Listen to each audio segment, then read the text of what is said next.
हाँ तो बच्चों, आज हम जिस टॉपिक पे डिस्कस करेंगे वह है प्रतिरोधों का संयोजन।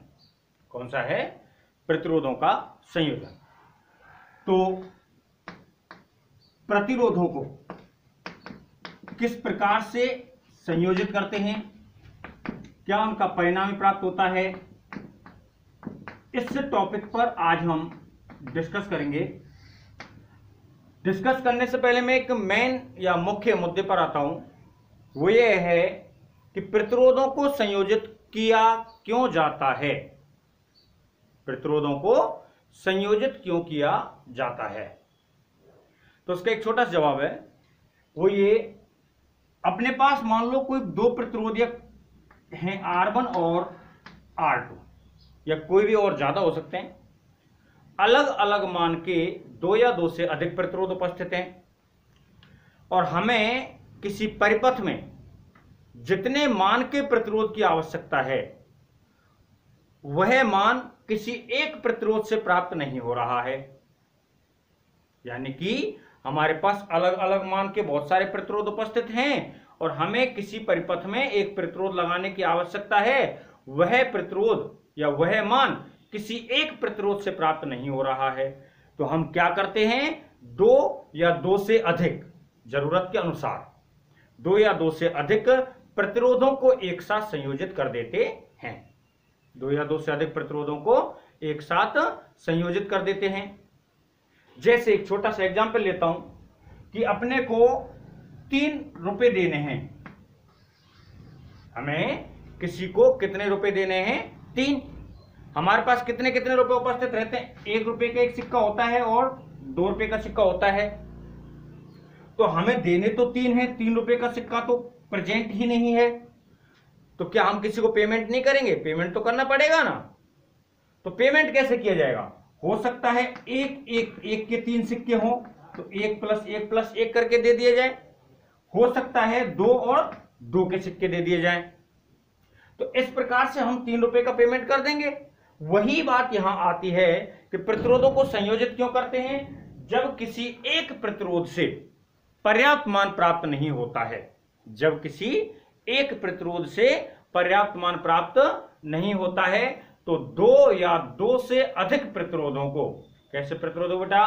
2 या 2 से अधिक प्रतिरोधों को एक साथ संयोजित करते हैं।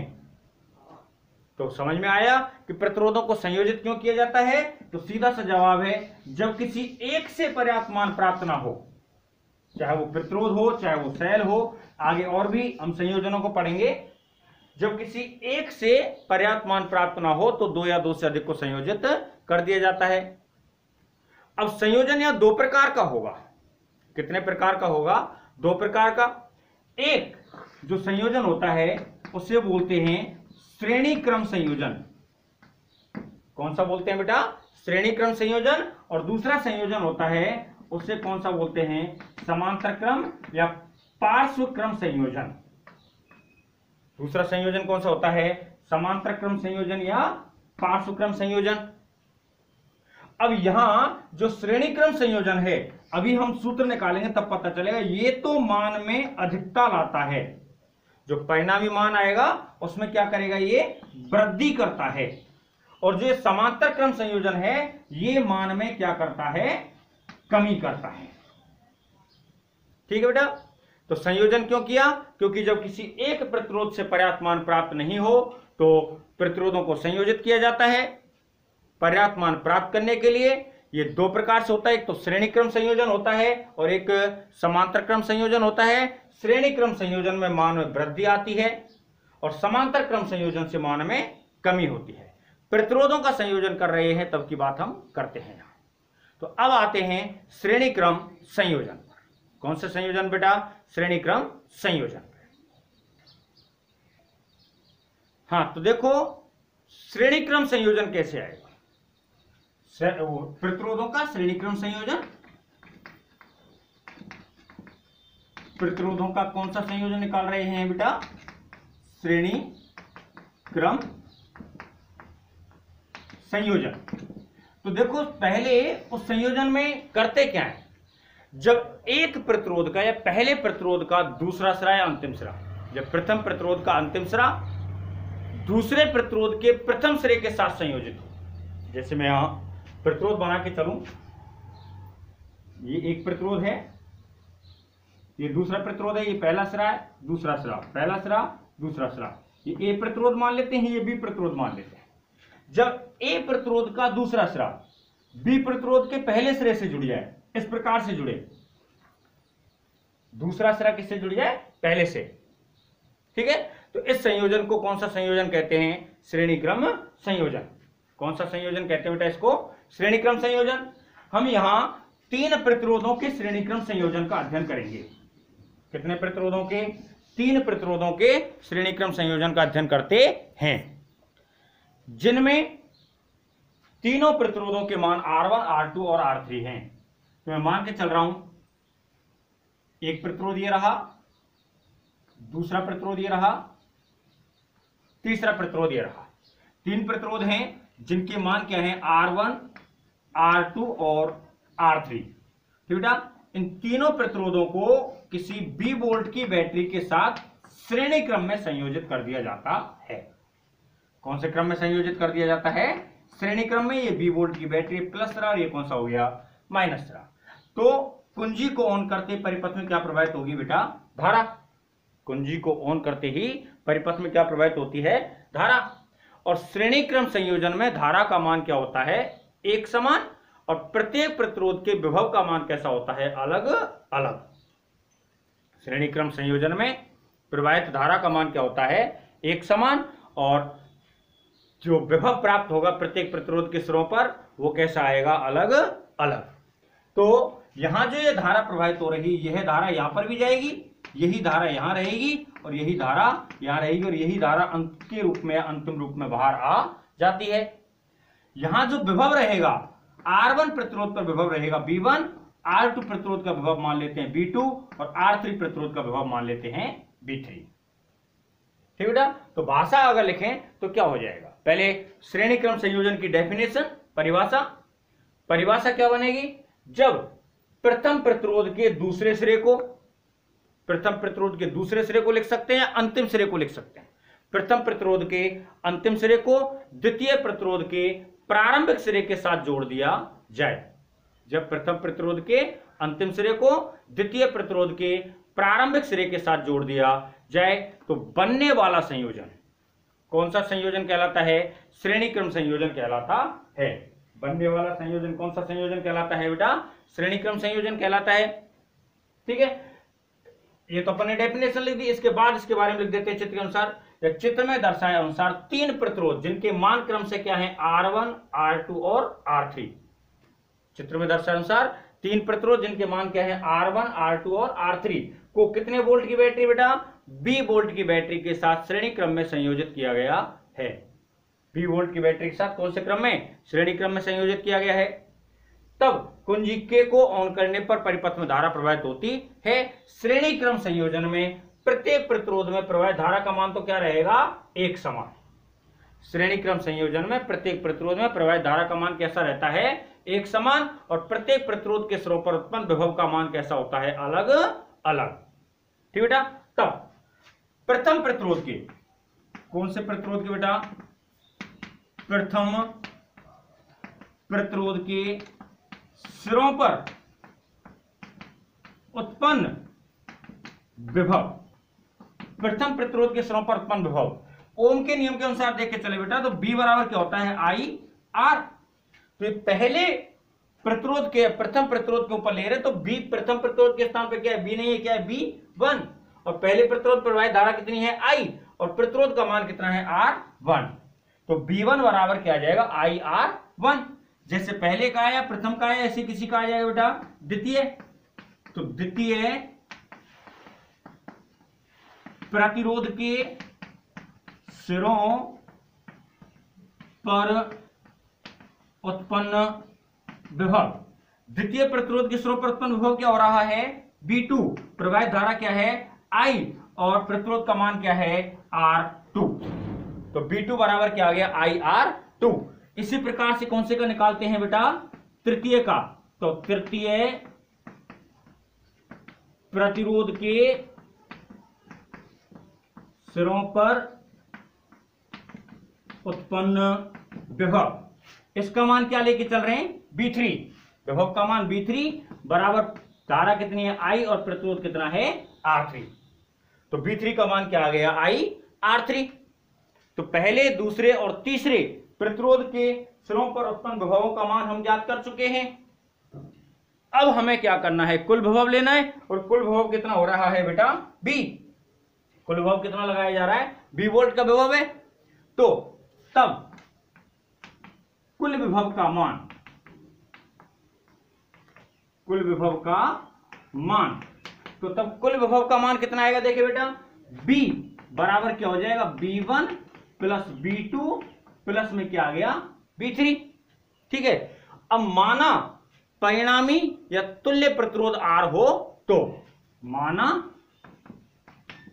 तुल्य प्रतिरोध, तुल्य को क्या कह सकते हैं, परिणामी प्रतिरोध कितना हो बेटा R हो तो B का मान क्या हो जाएगा I R, क्योंकि परिपथ में कितने मान की धारा प्रवाहित हो रही है, I मान की। कितने मान की धारा प्रवाहित हो रही है, I मान की। और कुल प्रतिरोध कितना है R, तो ओम के नियम से मान कितना हो जाएगा, B बराबर I R। तो I R आ गया बराबर B1 का मान लिखेंगे बेटा, तो B1 का मान क्या रहा है I R1, B2 का मान क्या रहा है I R2 और B3 का मान क्या रहा है I R3। अब देखो यहां से क्या कॉमन आ चुका है I, तो क्या हो गया बेटा R1 plus R2 plus R3 और इधर क्या चल रहा है I R, तो I से I क्या हो जाता है, कट जाता है। तो क्या बच गया, R बराबर R1 plus R2 plus R3।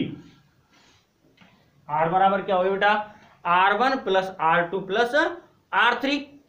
ठीक है। तो इस प्रकार से श्रेणी क्रम संयोजन में कुल प्रतिरोध का मान या तुल्य प्रतिरोध का मान, संयोजन में लगे कितने प्रतिरोध लग रहे हैं, R1 R2 और R3 मान के 3 प्रतिरोध लग रहे हैं। संयोजन में लगे प्रत्येक प्रतिरोध के मान के योगफल के बराबर होता है। जितने प्रतिरोध जोड़ रखे हैं, कितने जोड़ रखे हमने 3, तो तीनों का योगफल किया R1 plus R2 plus R3 और एक किसका मान आ गया, कुल प्रतिरोध का मान। अब मैं कह के चलूं यदि संयोजन में n प्रतिरोध जुड़े हों, कितने प्रतिरोध हों n, तो यदि संयोजन में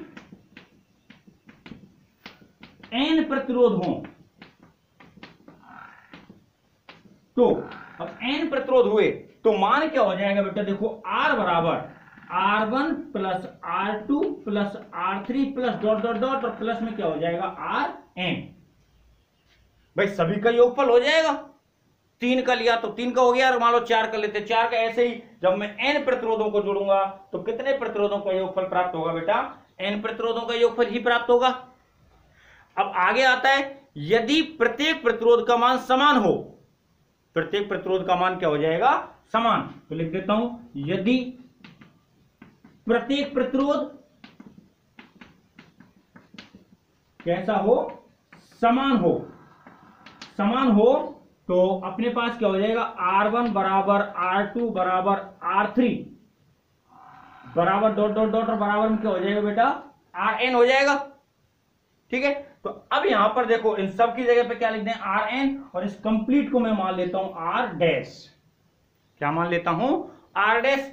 तो देखो R बराबर क्या हो जाएगा, R बराबर हो जाएगा R dash plus R dash plus R dash plus dot dot dot और प्लस में क्या हो जाएगा R डैश। सभी में R डैश आएगा। तो कुल कितना हो गया, कितनी बार जुड़ रहा है, n बार। तो 1 2 3, तो ऐसे कितना हो जाएगा n। तो कुल प्रतिरोध का मान R का मान क्या आ जाएगा यहां से NR डैश। कितना आ जाएगा NR डैश। ठीक बेटा।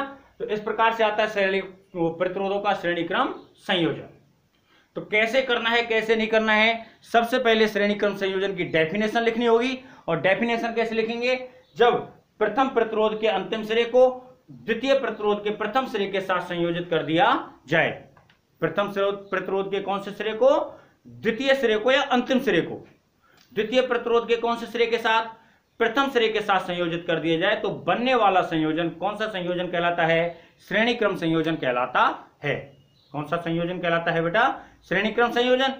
ठीक है, चित्र में 3 प्रतिरोध R1, R2 और R3 को, 3 प्रतिरोध कौन कौन से लेके चल रहे हैं, R1, R2 और R3 को 20 वोल्ट की बैटरी के साथ श्रेणी क्रम में संयोजित किया गया है। 20 वोल्ट की बैटरी के साथ कौन से क्रम में, श्रेणी क्रम में संयोजित किया गया है। तब कुंजी K को ऑन करने से परिपथ में धारा प्रवाहित होती है और श्रेणी क्रम संयोजन में प्रवाहित धारा का मान कैसा रहेगा, एक समान, और प्रतिरोधों के सिरों पर विभव का मान अलग अलग प्राप्त होता है। अतः प्रथम प्रतिरोध के सिरों पर विभव का मान क्या आएगा, B बराबर क्या होता है बेटा, IR ओम के नियम से प्रतिरोध कितना है V1, धारा कितनी जा रही है I, और प्रतिरोध उल्टा बोल गया, विभव कितना है V1, धारा कितनी जा रही है I, और प्रतिरोध कितना है R1। तो V1 बराबर क्या हो गया IR1, ऐसे द्वितीय का और ऐसे तृतीय का, कुल विभव का मान क्या हो जाएगा V1 plus V2 plus V3। तो परिणामिक प्रतिरोध यदि R हो, परिणामिक प्रतिरोध कितना हो, R हो, तो प्रवाहित धारा कितनी है I और प्रतिरोध कितना है R, तो कुल विभव क्या हो जाएगा IR। V1 V2 V3 के मान रख दिए, I कॉमन आ गया, I से I कट गया, ये क्या मान प्राप्त हो गया R का। तो यहां से क्या निष्कर्ष निकल रहा है कि श्रेणी क्रम संयोजन में कुल प्रतिरोध का मान प्रत्येक या संयोजन में लगे प्रत्येक प्रतिरोध के मान के योगफल के बराबर होता है। ये मान आ गया। यदि संयोजन में n प्रतिरोध लगे हों, जुड़े हों, संयोजित हों, तो सबके सबका योगफल आ जाएगा। अब n प्रतिरोधों के बाद मैं कह के चल रहा हूं, यदि सबके मान एक समान हो, सबके मान कैसे हो, एक समान हो, तो R1, R2, R3, Rn का मान मैंने क्या मान लिया R', तो सबका योगफल हो जाएगा। कितनी बार हो रहा है, n बार, तो n का क्या हो जाएगा यहां पर गुणा हो जाएगा। ठीक है, तो इस प्रकार से श्रेणी क्रम संयोजन प्राप्त होता है। अभी हम थोड़ी देर बाद डिस्कस करेंगे, अगले वीडियो में डिस्कस करेंगे प्रतिरोधों का समांतर क्रम संयोजन।